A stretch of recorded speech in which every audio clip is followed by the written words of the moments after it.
Mike Curtis got a 20 and a 10.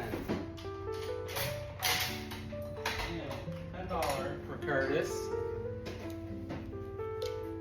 And it says Schaefer flip top lighter, off-white. That's white. But it doesn't like look like white, you know what I'm saying? $20. Oh, piece of paper. Piece of paper. Curtis, what's it gonna be? Curtis, what's it gonna be? Brunswick Automatics flat ad. Let's go.